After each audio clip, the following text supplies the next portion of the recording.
This event was recorded live at the 2014 Edinburgh International Book Festival.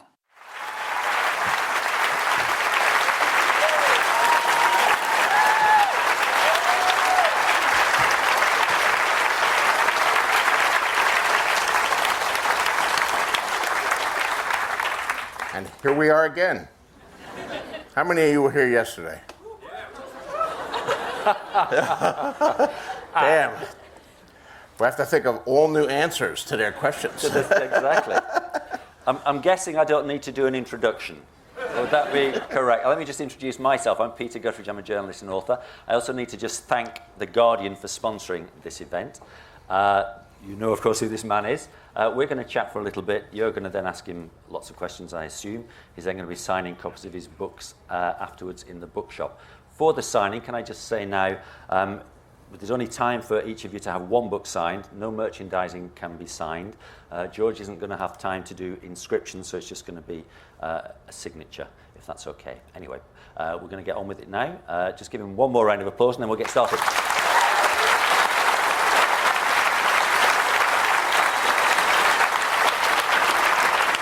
Thank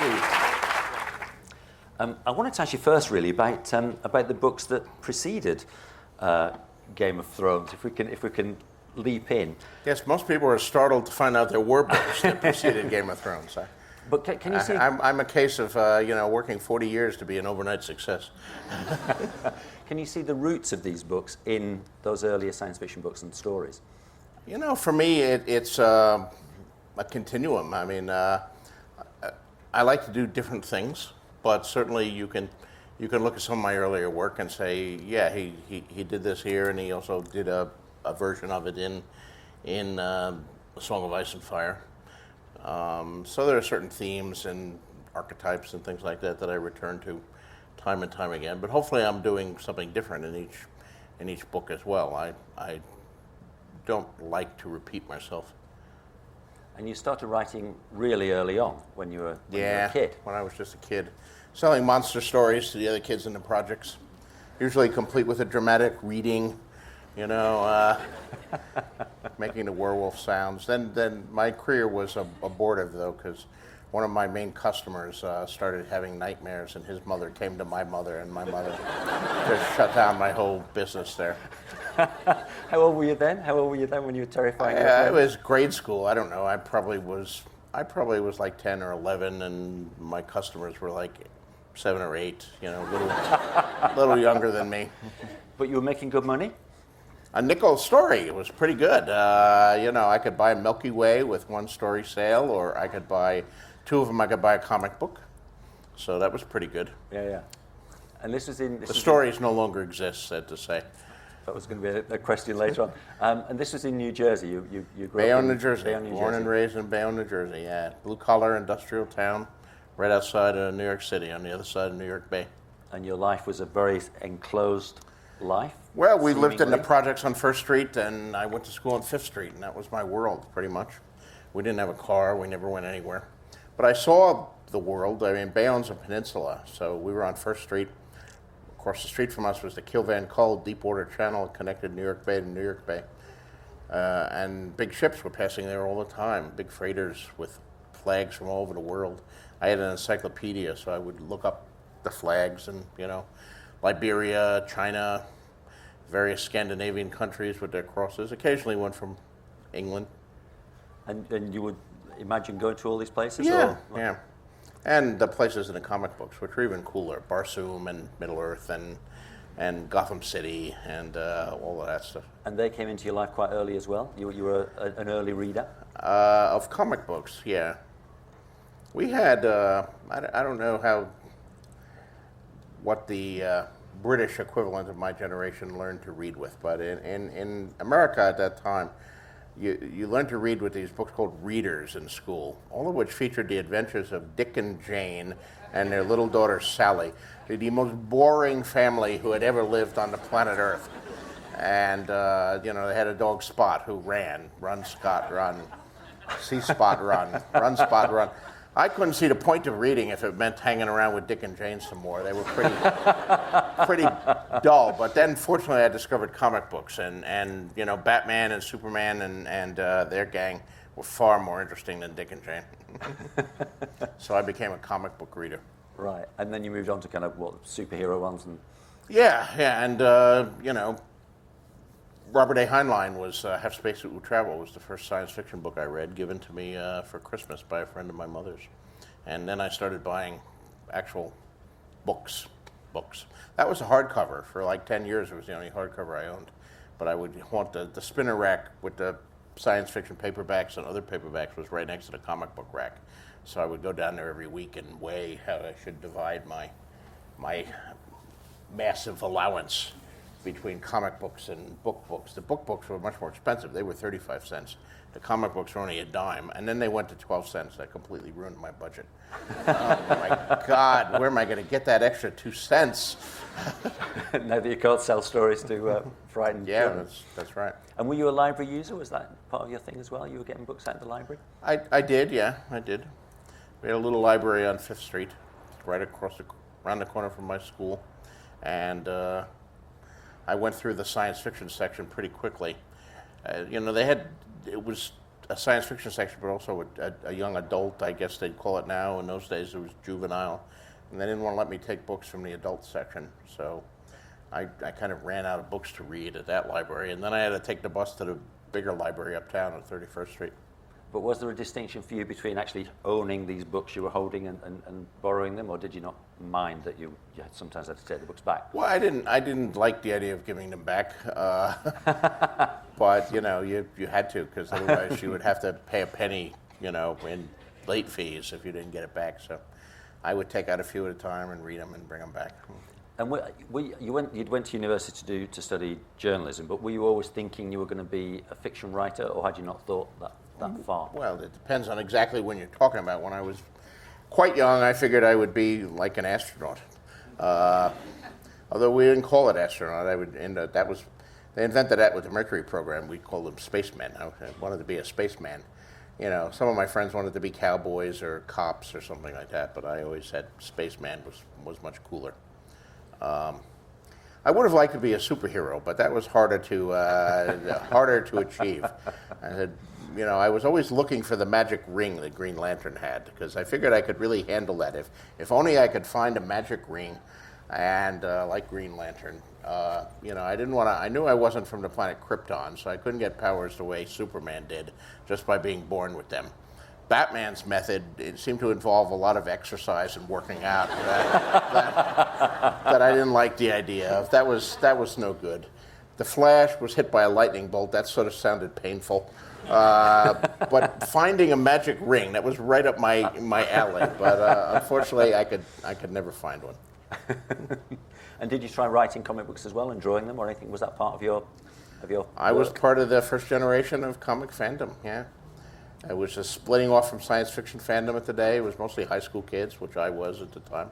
So I wrote stories for the comic fanzines.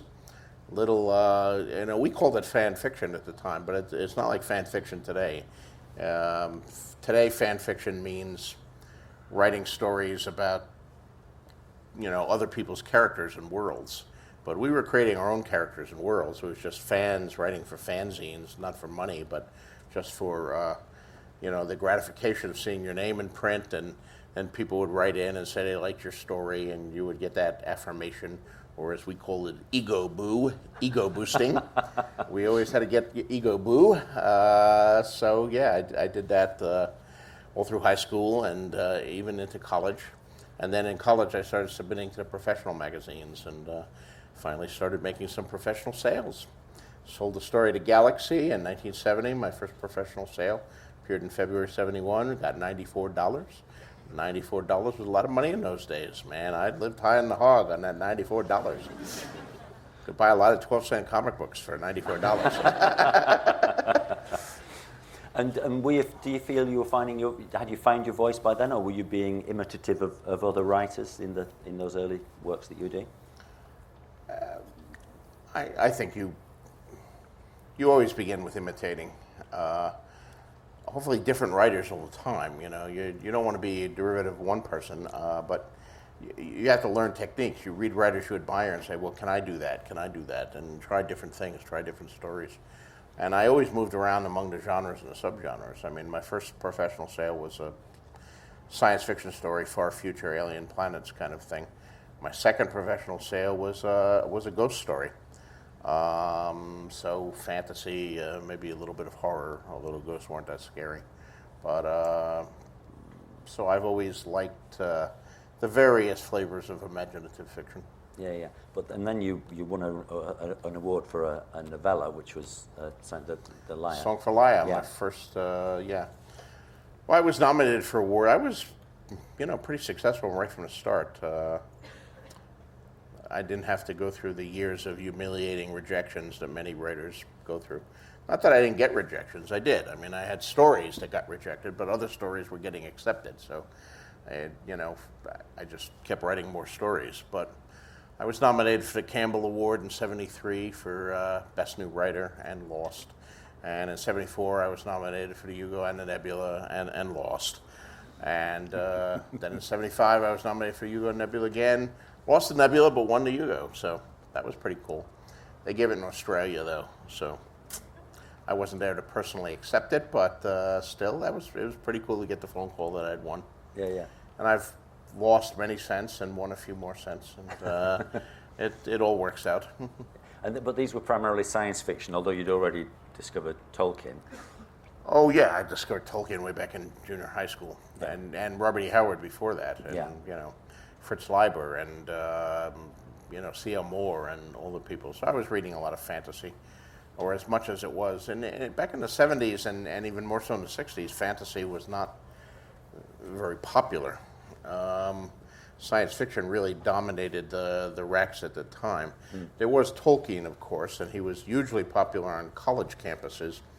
But most of American publishing regarded Tolkien as someone, sort of one of these freakish one-off books that becomes a bestseller but will never be duplicated because it comes from a weird place. And it wasn't until late '70s that I think Lester Del Rey and Judy Lynn Del Rey proved that there was a market out there for epic fantasy, or what's been called epic fantasy, other than Tolkien. But you were writing your science fiction novels, and then you moved across to television. Was that an easy move to make? Yeah, well, I was writing novels, and with increasing success. Dying at a Light, my first novel, got quite a large advance for a first novel. Windhaven, that I wrote with my friend Lisa Tuttle, who was here yesterday. I know some of you met her. Got an even bigger advance. Fever Dream, my third novel, I kind of left science fiction per se and did a kind of more experimental joining of two horrors, because it was a historical horror novel set on the Mississippi River during the steamboat era with vampires. So that was quite different for me. That was a departure, but that book did even better than my preceding books. And then I wrote the Armageddon Rag, my fourth novel, which was even more of a hybrid. It was a rock and roll novel, rock and roll, dark fantasy, horror, mystery novel about the 1960s and the rock music scene.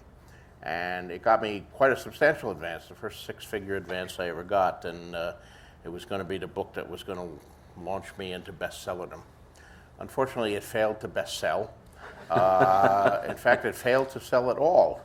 And it sold dismally. It sold worse than any of my novels, which is sometimes the risk when you try something a little unusual, that you can fall flat on your face. And suddenly my career was over as a novelist. Nobody wanted my novel after that one. I tried to sell it, and I got just rejections, things. I sold a short story collection for like half of what I gotten for my first novel many years before that. And I really wrestled with the idea that my career as a writer might be over. But Hollywood came along right around the same time, and oddly enough, also through the Armageddon Rag, so which had been optioned for a movie that never got made. But I met the producer, and he hired me to write some episodes for Twilight Zone. So, at the minute it was destroying my career as a novelist, it was opening my career as a television writer. And sometimes the career of a writer is like that. I know there are probably, in an audience like this, there are probably some aspiring writers, and who occasionally come up and ask me for words of wisdom. One of the main words of wisdom I've had for you is don't go into this field if you value security, because you will never have any. This is a career of wild ups and downs, and persistence is a big part of it, because you will have days and months and sometimes years when nobody wants to return your phone calls, and you wonder how you're going to keep your house. But then hopefully you have the other side too, and you emerge at the end if you persist. Sometimes it's good to marry a spouse who has a really good, solid, steady job, and that'll work well for a writer. A good strategy for a writer. Did you find writing TV, did you find it satisfying, or were you wanting to do something novelistic all the time, really? You know, there were aspects about TV that I loved. I liked working with other people. You know, after so long as a short story writer and novelist, just sitting alone in front of my typewriter and then a little later in front of my computer, trying to make up stories. It's just you and the machine, you and the blank page. Suddenly I was part of a team that was putting on the show, and I was going into work every day, and there was an office, and there were other writers, and there were assistants, and people would make coffee, and you would have meetings, and you would break stories together, and then you would watch the dailies that had come in, and you would go to casting sessions. It was like a whole different world for me, where I was interacting with all of these people, and I liked that. That was fun, especially since I was very privileged to join a show like The Twilight Zone. This was the Twilight Zone revival of the mid-'80s, by the way. You know, Rod Serling's original Twilight Zone was 20 years before that, so I'm very old, but I'm not that very old. You know, we had a great, you know, Phil DeGuerre, who ran the show, Alan Brennert, Rockne O'Bannon, Michael Cassett, just a terrific team of writers. And as an anthology show, we got in some great actors and directors who worked for us as well, and all of that was great. Certainly the money was great, you know, when you, especially coming from the world of science fiction prose, suddenly they're bringing you wheelbarrows full of money. That's always nice, and if you hang around long enough and get promoted, it becomes dump trucks full of money, and that's very good and very exciting. But there are bad parts too. There's all these people telling you what to do. There's having to get through the network and the studio and the censors, and you know, it's hard enough to write a good story, but then you have to write a good story and defend it from all the people who want to make it less good, or want to make it good in a different way, or want you to change everything about it, and that can be very frustrating at times. But then there's the excitement of seeing your dreams achieve reality. I mean, the first time I actually saw them building a set to film an episode I'd written, to see these things that had just been words on paper, you know, vapor in the air, suddenly achieving tangible reality as large teams of carpenters and set designers and painters were building this thing that I had described, and actors were actually saying these words that I had put down on paper. That was really kind of cool. But I read somewhere that you said that sometimes maybe they weren't enough of those technicians, that you had epic scenes that they kept saying, no, we can't possibly film this, George. Yes, I you know, maybe because of those years writing prose, I had a hard time adjusting to this whole concept of budget. And I would always produce scripts that were, you know, essentially unproducible. That they, you know, people would say, "Oh, this is a great script, George. We love it, but it's like 5 times our budget. So can you please, you know, take out 12 of these characters, and, you know, you've got 17 settings here. Could we have 3? And this battle at the end here, where, you know, 100,000 people on each side. Could that be a duel between the hero and the villain?" And I would do that, but I wouldn't necessarily like doing that. You know, I always preferred my first drafts, which were larger and more expensive. So the start of the 90s, you decided to go back to novel writing, but didn't you start writing a novel called Avalon? Your novel Avalon. Yeah, Avalon was a science fiction novel I'd been thinking about for some time. And I did start it, and I was writing that when the first idea for Game of Thrones came to me, and I just knew I had to write it. I didn't know what it was. I knew it wasn't part of Avalon, but so I put Avalon in a drawer. I've never taken it out, and started working on what became a Game of Thrones. It was 1991. Still really in the middle of my Hollywood years. I'd done Twilight Zone, I'd done Beauty and the Beast, and now I was trying to create my own show. So I was doing a lot of pilots, shows like Doorways and Starport and The Survivors, doing feature scripts, Wildcard, Fever Dream, some original scripts, Fade Out. None of them ever got made. Development, it's called, or development hell, in the parlance of a lot of screenwriters and TV writers. Development hell can be a very posh address. The money is quite good. You are definitely above the wheelbarrows. You're in the dump trucks full of money stage. But I discovered something about myself, which is that I need an audience. The idea of devoting an entire year of my life creating a world and characters and stories, and then nobody ever sees it except four guys in the office who, for one reason or another, decide not to do it, was, although financially rewarding, was not emotionally rewarding in any sense. And I said, I got to get back and do books again. Was the first one of these affected by your experience as a scriptwriter? I mean, in terms of structure and the way you put it together? It was certainly, I think my years in Hollywood sharpened my dialogue, improved my sense of structure. Those are the two most important things for a screenwriter: good ear for dialogue and a strong sense of structure.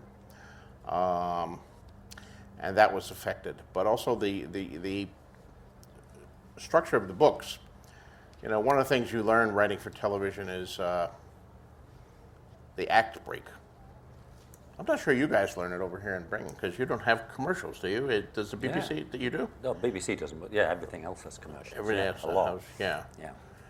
Well, all American TV at the time had commercials, so you had to structure your stories in a 4-act structure, or 4 acts in a teaser, or 4 acts in a tag, or 5 acts in a teaser. It depended on the format of the show.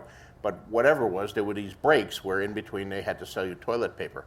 So, the structure of the American television is that you always go out on an act break, which is sometimes a cliffhanger, but not always a cliffhanger. It can be a twist, a revelation, a point of rising tension, or a character reveal. I mean, there's all sorts of different act breaks, but you go out with something that will hopefully hook the viewer and cause him to stay through the toilet paper commercial, so he'll come back afterwards to find out.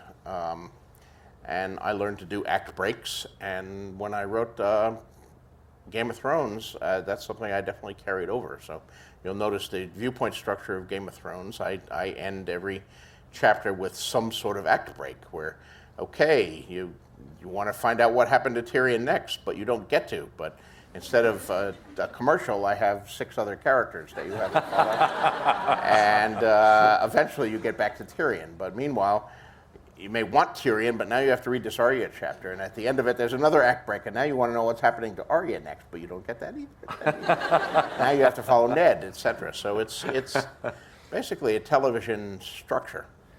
But you must also have assumed at the end of when you completed that it was pretty much unfilmable because of the Yeah, I didn't even care about it was filmable. Yeah, I went to town on it, and I made it as big as possible. And all the battles and characters and everything that I could possibly think of, I threw in there. And I never thought it would be filmed. It was impossible to film. So these people at HBO are insane. I don't know what they think they're doing.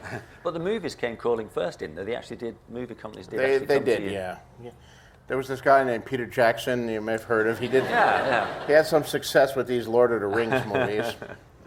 And Hollywood is very imitative. So the minute Lord of the Rings, Fellowship of the Ring hit big, every other studio in town that wasn't New Line started saying, well, we got to get us one of these. So are there more of these fantasy thingies out there? Oh, look, there's a whole bunch of them. And they're all on the bestseller list. So they all started getting snapped up for options. Robert Jordan and David Eddings and Ray Feist and Robin Hobb, and on. All of the big fantasy series got movie studios sniffing around it, including mine. But in my case, I said, "You've got to be kidding! You can't make this as a movie. There's no way. They're bigger than Tolkien. Tolkien's great, but he just wrote 3 books, and by modern standards, they're actually fairly small books. Yeah. They were huge for the standards of the 50s, which is why they broke Lord of the Rings into 3. But by the standards of the 90s, they were not that big. My books, they gave Peter Jackson 3 films to make that in. My books would have required like 9 films just to make the 3 that were in print by the time they were calling.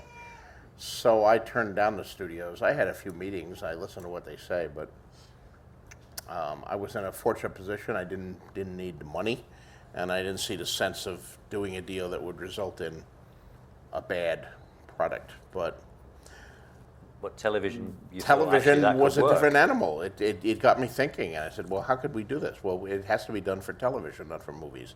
And then you have a lot more time. But it can't be done for traditional television like I'd worked for, like CBS or NBC, because there's too much sex and violence in it, and I didn't want to lose the sex and the violence. So I didn't want to tone it down and produce, a tepid kind of version. But HBO or premium cable was the answer there. I mean, I know you guys may not know the structure of American television, but we have the 4 over-the-air networks that are broadcast to anybody who has an antenna, but we also have a lot of cable systems. And there's basic cable that you get if you just get cable, but there's also premium cable that has a regular monthly charge you have to specially order. And premium cable is where all the sex and violence has gone to live. Because that way people can't complain that we're polluting their airwaves with filthy, sexy stuff. You actually have to sign up for it and say that you want it, and then it gets delivered to you. And so HBO, and by far the best of the premium channels. And fortunately, David Benioff and Dan Weiss had exactly the same idea. And I had a great lunch with him and gave them the leave to go ahead, and here we are today. I know you're an executive producer now. I think that's the title you got. But in that Co-executive producer. My apologies. But in that first series, how closely involved with you, or did you keep back and let them get on with it? Well, I was involved, but I wrote 1 script the first season. Mm-hmm. I was heavily involved in a lot of the casting. I couldn't be physically present in Belfast, London, or Dublin, where most of the casting took place, but they had a website that I had access to via a code word, and I looked at all the auditions on video and weighed in with my choices. But that being said, I mean, although I've had involvement with the show, my job is still to write the books. It might have been different if the entire series had been finished and they were filming a complete product, but it wasn't finished, and they weren't. So I still have to complete the series, and so I can give them material to adapt. So David Benioff and Dan Weiss run the show, and that's their baby, and my baby is still the books. So there's no way that they're going to run off and create storylines that are not part of your books? Well, they might. I don't know. It's, as I said, the show is their baby, and my baby is the books. So I write the books, I give it to them, and then they take it from there. And on the whole, you feel they've been fairly faithful? Oh, yes. One of the most faithful adaptations ever seen in television, I would say. And you've been pleased with She each? doesn't agree. Yes. I'm sure that's going to come up in questions. I mean, obviously they've had to make some adjustments here and there. Well, yes, you have to make some adjustments. Even with, we have 10 episodes per season. That's 10 hours. Even with 10 hours, you can't get everything in that's in the books. I mean, you have the books there in front of you, and they're big, fat books. There's a lot of stuff in them. There's hundreds of characters. I can have hundreds of characters.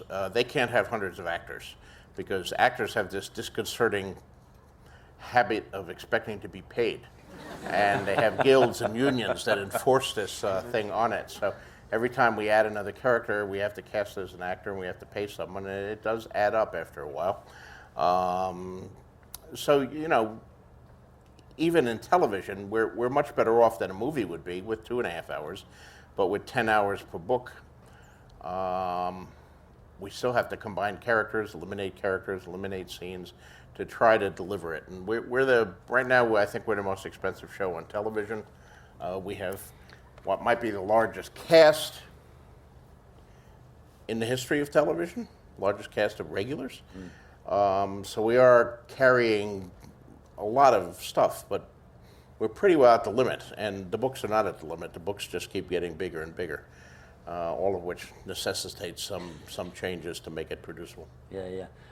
Seeing the actors and watching the shows, has it affected the way you are presenting Nope. the characters as you write? Not in No, the least? I've been living with these characters since 1991. We didn't even have a conversation about the show to 2007. That's 16 years that I was in bed with these characters before HBO came along. So nothing's going to change that. They're my kids. I know them. Yeah, and lots of Brit actors in the cast, of course. Yeah, well, we film in Belfast, so it's cheaper to hire Brits and Irish actors. So they're over here anyway. We don't have to fly them in from the United States. We have Peter Dinklage, I think, is the only American who's a regular part of the cast from the beginning of the show. But I think we've employed pretty much every actor in the United Kingdom and the Republic of Ireland, and also we've got people from all over Europe. Sybil Kelly from Germany, Jamie Nicholas Coster-Waldau from Denmark. We've got actors and actresses from France and from Norway and from Italy, and on and on. So it's a pretty international cast. Yeah. Okay, I'm going to stop there. I've got loads more questions, but there's a big audience here, so let them get some questions in. Thank you for your patience with me. My pleasure. If you've got a question, stick your hand in the air and just wait for the camera to come to you. That lady there with the glasses on, and over here we'll take that guy there with the tattoos on his arm. So you go first and then you. Hi. Is there any character in particular that you felt disappointed about being left out of the television adaptation? The characters that I'm disappointed that were left off the show? Yeah. I'm fond of all my characters, so every time one doesn't make the cut, I'm a little disappointed, although I understand it, I wish Strong Belwis would be in there. Although he might have gotten me in trouble, he might have been a controversial character, but I had a certain affection for him. He's fun to write about.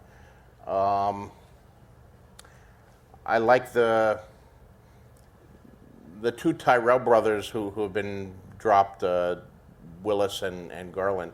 Willis hasn't actually appeared yet in the books, although he will appear in these later books, but he's been referred to. And Garland has appeared, but they were both dropped, and Loris was essentially made the only Tyrell's son. So that was a change, But again, I understand why this stuff has to be done. We have a lot of critics and people complaining anyway that there's so many characters they can't follow who's who. If we put in every character who was in the books, their heads would explode. So. Okay, thank you. That gentleman there. Good afternoon. Thank you so much for being here with us. My pleasure. Speaking of the enormous cast of characters you have, as good as the writing and the locations and the sets are, your show can only ever be as good as the performers. And I'm delighted that both Peter Dinklage and Dame Diana, who's actually performing in Edinburgh this week, have been nominated for Emmys. Of all the cast who the show has obtained, who have you been most thrilled by, most pleased with? Well, you're asking me who's my favorite child. And any parent knows that it'll get you in trouble answering that question. But certainly Peter Dinklage has been outstanding from the very first. He won the Emmy a few years ago for his work in season 1. He's been nominated every year since, and I really hope he wins this season for his performance in season 4, which was just extraordinary. We have, all told, I think the best cast in television. One of the factors that I've really been pleased with right from the first has been the performance of the child actors in the show. Maisie Williams, Sophie Turner, and Isaac Hempstead Wright in the roles of Arya, Sansa, and Bran have all been extraordinary. And it's hard to find good kid actors. There are a lot of kids who want to act and they can memorize lines, but they're not really acting. And then there's a smaller minority that have been told that acting is emoting, and they emote the hell out of every line that they have, and they're almost painful to watch. And you know, most kid actors, certainly in Hollywood, work a lot in sitcoms and things like that, where their main role is to deliver zingers and to be cute. Our kid actors have to show an entire range of grief and fear and rage and you know, some very dark emotions, very dark scenes to do. That's very demanding to act. We found 3 extraordinary talents in our young actors, so I've been very, very, very pleased with them. Okay. Another question? Go up to the back there, that person up there, and over here. We'll just lay down the front row because it's easier, but we'll get up to you. I won't be able to take everybody's questions, of course. Why is there so much more sex in the TV series, and how do you feel about that?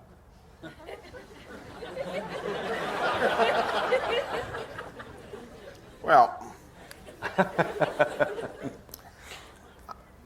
I'm not really sure that there is more sex in the TV series. He disagrees. You know, I was talking to some people when some interviews earlier today. There's a big difference between seeing something and reading about it. You know, a difference between 2 art forms. When you see something, it has a more powerful, visceral effect upon you. I can write a line in the books, and there are lines in the books. There are scenes that take place in a brothel, and I'll say, well, they were in the brothel, and there were a lot of scantily clad women around, and you'll just glance over that. But when they dramatize that and they put that on the screen, and you actually see the scantily clad women, it has much more impact. And you're saying, well, there's a lot more sex here, but I don't think there actually is that much more sex. But until someone actually does a count of number of sex scenes and all that, which I haven't done, I admit, so I could be wrong about this, but I don't know. Generally, I'm in favor of sex. And I think a large portion of the audience is too. I mean, it's kind of odd in American television, and again, you guys have a very different tradition over here. I remember seeing I, Claudius in the United States. And when I, Claudius was televised in the United States in its initial running back in the 1970s, it was censored, heavily censored. They cut out, you know, the violent stuff where Caligula eats his own child and if he cuts it out of his sister's belly, and they cut out almost all the breasts and all that because it was American television, and we didn't show that kind of stuff. And you guys showed that kind of stuff over here, and you didn't really think twice about it. I think yours is probably a saner attitude. What we have in America is we can't have any sex at all on the broadcast channels, so we have a lot of sex on the non-broadcast channels. It's like breasts are either forbidden or compulsory. You know, and it would be better if there was some sort of more healthy medium in between. I have mused, and this really applies to the books and some of the criticism I get on the books as well as the TV series, but it has always astonished me that there's so much more controversy about the sex than about the violence. And I think that says something about us that isn't necessarily a good thing to say about it. I can write a scene and describe in detail a penis entering a vagina, and there will be a portion of an audience that will get very upset about that. I can write a scene of an axe entering a human skull, and nobody will blink. And you know, generally speaking, I'm much more in favor of penises entering vaginas than axes entering skulls. but the world seems to accept the violence a lot easier than it accepts the sex. Okay. Next question. As you said, these characters were in your head for many years before the television series, and then you see them as characters on television, and I'm wondering if that affects the way you see them in your head and what you write next, whether that has any, what they've done with your characters has any effect on... It doesn't, not on me. I accept that it does on the audience. For the vast majority of people, Arya will forevermore be Maisie Williams, and Tyrion will forevermore be Peter Dinklage, et cetera, et cetera. The image of the actors has solidly rooted across the globe. But not for me. I mean, I have 16 years of living with these characters intimately every day, so it's not going to affect me the same way it would a viewer. Okay, we'll take some from the middle here. The gentleman here with the glasses, I'll get to you, and then that guy with the purple top and the red t-shirt. Hi. I was just wondering if a lot of fantasy books are written from historical perspectives, looking back on, family lineage and all that kind of thing. With so many different characters and so many different families and lineages and things going through the books, I was wondering what kind of perspective you were looking at. What perspective you were looking at when you were writing the actual the worlds and the families. Well, I was, based it on history, and of course, but I didn't want to just transcribe history. I mean, certainly the families like the Lannisters and the Starks are at least very loosely inspired by the Lancasters and the Yorks and the influence of the Wars of the Roses. But I don't believe in just taking a real historical character and changing his name and writing about him. I think you take elements of the character, but you change things, and you take elements of someone else, you mix and match. Okay, that gentleman there. How much do you find yourself projecting on your characters? I mean, how much does Tyrion embody your sense of wit, or Cersei embody your utter insanity? And also, to what extent do you feel your characters are unreliable narrators? Because sometimes we get accounts of important situations from different viewpoints, and it's very interesting to see what each character focuses on. So, would you say from their perspective, that's not exactly how it's happening, that's just how they see it? Well, these are two big questions and quite different ones. All of the viewpoint characters, first of all, let's divide the viewpoint characters from the non-viewpoint characters. The viewpoint characters, to write them, I have to live inside their skin and make them come alive from inside out. Non-viewpoint characters we're just looking at externally. So we don't really know what they're thinking or going on. But the viewpoint characters have to be created in much more depth. And to that extent, I am drawing heavily on myself, who's, of course, the only person I really know from the inside out, not being a telepath or a wizard or anything like that.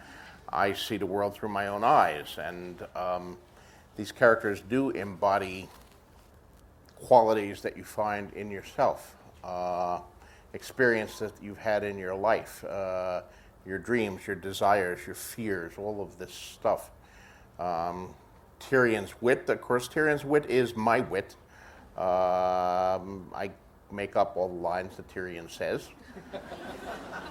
The only difference is Tyrion tosses them off at the appropriate occasion, while in real life, I usually think of something witty to say about a week and a half later after the occasion has passed. So these witty lines that Tyrion spouts take me weeks to come up with, and usually get revised 3 or 4 times before I'm satisfied with them.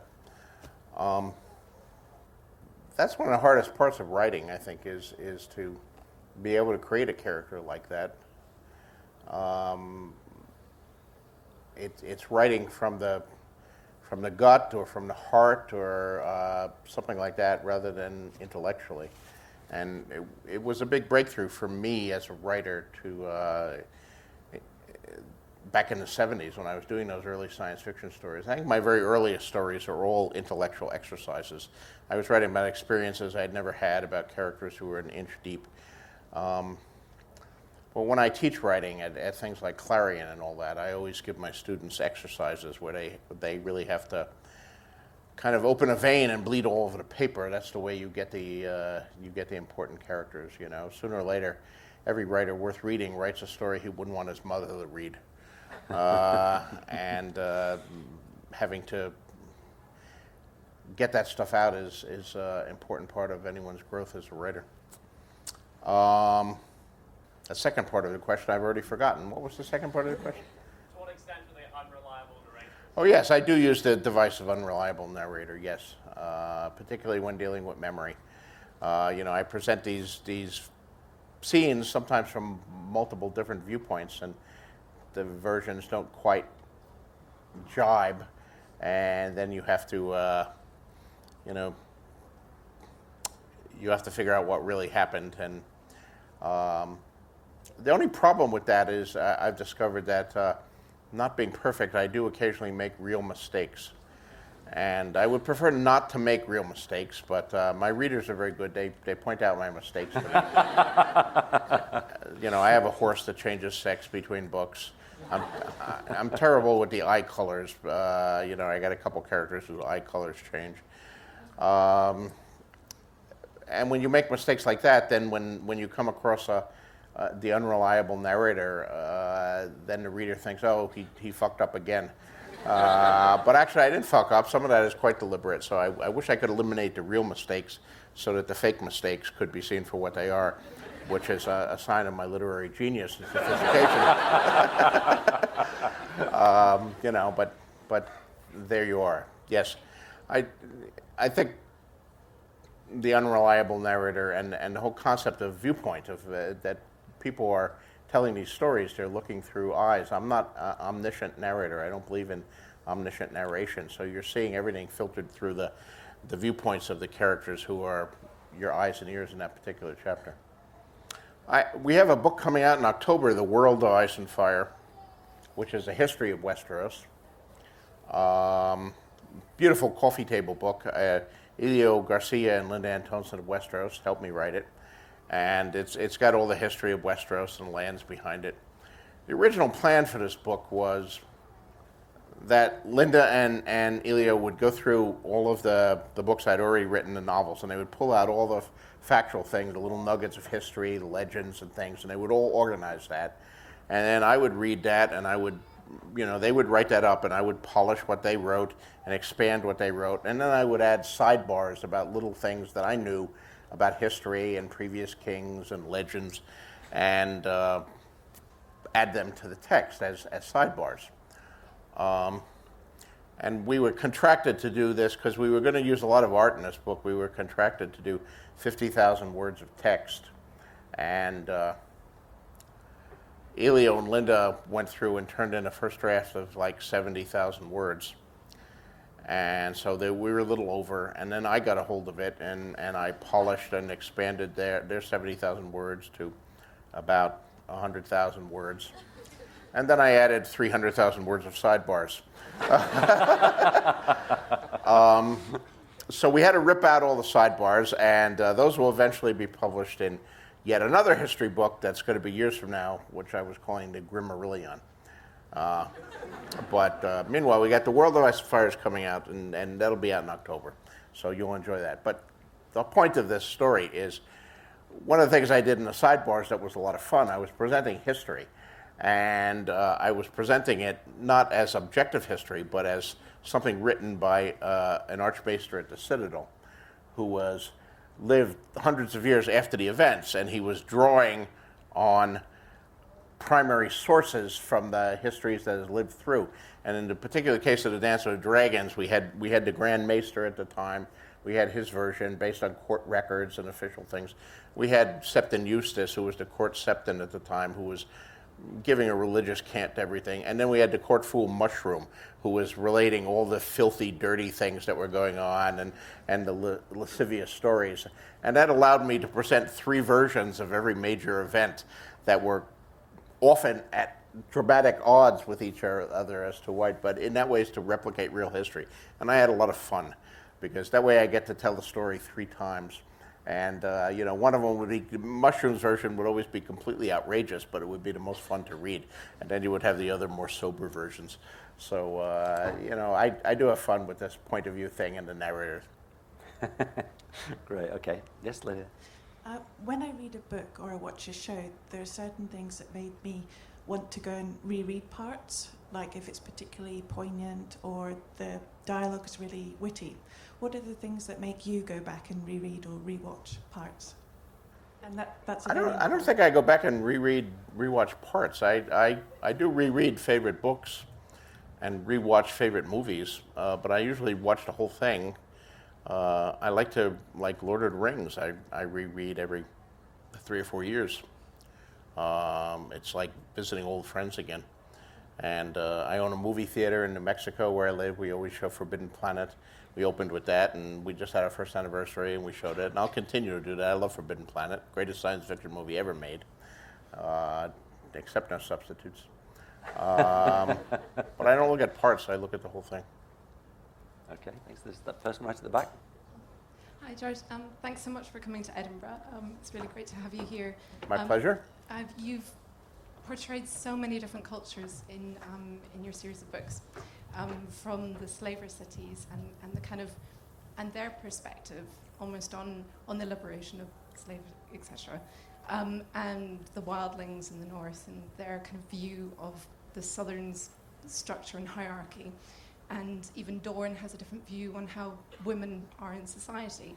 I was wondering, what's your favourite culture that you've had to portray and that you've kind of enriched and given a history? I don't know if I have a favorite. I mean, I enjoy them all in different ways. They're different ways of looking at the world. I've occasionally been asked which of the 7 kingdoms I would like to live in if I actually lived in Westeros. And my usual answer for that is Dorne, because they have hot food and hot women. But I got to admit, I enjoy the history of the North as well, the Starks, and something about the cold, bleak, icy, snowy, cold winds coming down and the magnificence of the wall. That attracts me as well. The Iron Men or the Ironborn of the islands are wonderfully perverse and twisted to write about. The Lannisters are fun, so I enjoy all of these families and cultures. And I've had some fun in the World Book too, the World of Ice and Fire, creating in detail some of the lands far to the east in Essos, which are only occasionally mentioned in the main novels because they're so far away, but some of them have some very interesting and peculiar cultures that it was fun to flesh out a little, at least in very broad strokes. And you write that and you say, I guess someday I got to write a story about this. This would be a fascinating culture to explore. Some of them are based on actual historical cultures, of course, given the usual fantasy twists. Others are wholly imaginative, and those are fun too. A gentleman there, I think this might have to be the last question, I'm sorry. Hello, thanks very much again, pleasure to see you. I've gone through the World of Ice and Fire app that you also put out, and I've seen a lot of, and after reading the books, I realized there's a lot of things you can maybe relate to in real life and real history. And what I was wondering was, how would you like the reader to perceive your books? Would you like us to immerse ourselves only in the fantasy you've created, or would you also like us to relate what we've read in your books to real life? Well, art functions as a commentary on life. So, yeah, I'm not a guy who has answers. I'm not a writer who's preaching some particular philosophy or something. But the big questions do concern me. And I like the idea of making my readers think and debate and argue with each other and look at some aspect of the world or some consideration of governance or war or power and maybe from an angle that they haven't considered before and think about it.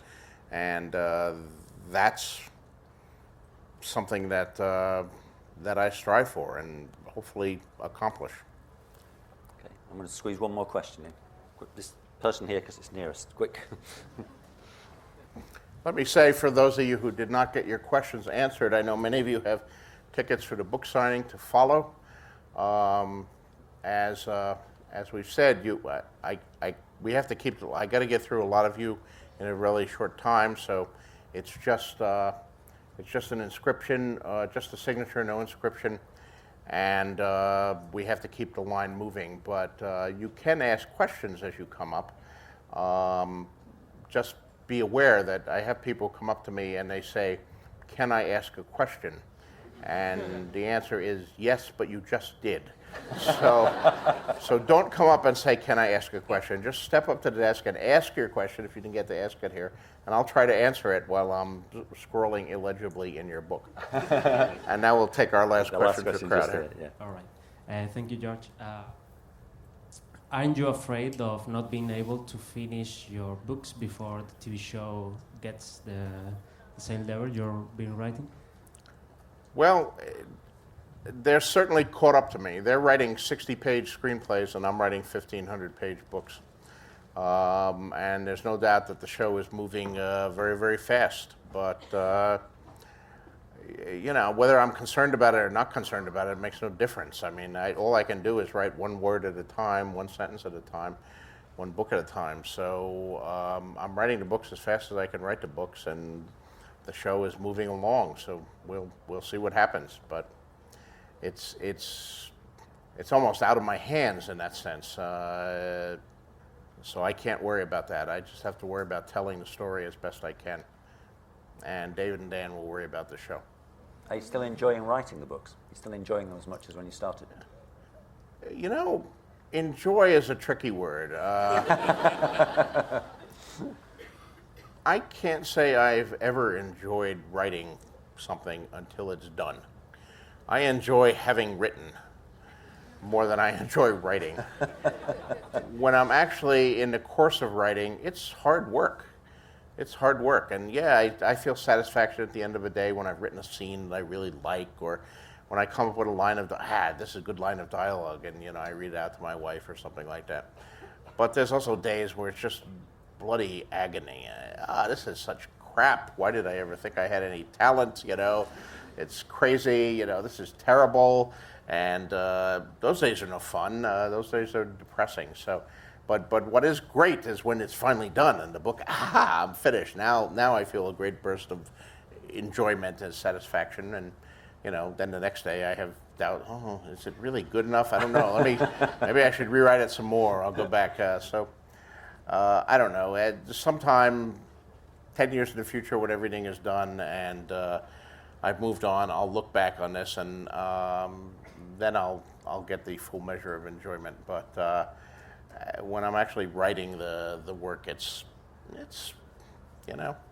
wrestling with Tolstoy or something, as Hemingway used to call it. But, and that Tolstoy's a mean motherfucker.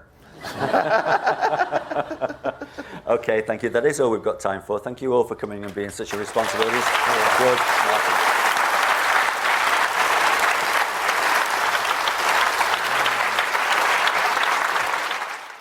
More podcasts and videos of Edinburgh International Book Festival events are available at www.edbookfest.co.uk on iTunes and YouTube. Just search for Ed Book Fest.